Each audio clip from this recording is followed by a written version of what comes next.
என்னை கரைப்பது அதுதான் அன்பே. காதல் காதல் காதல் காதல்.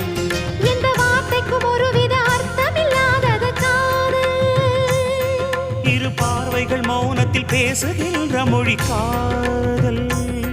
இங்கு கீழ்த்திசை சூரியன் நேர்த்திசை தோன்றினும் பாதை மாறி போகாது. காதல் காதல் காதல் காதல்.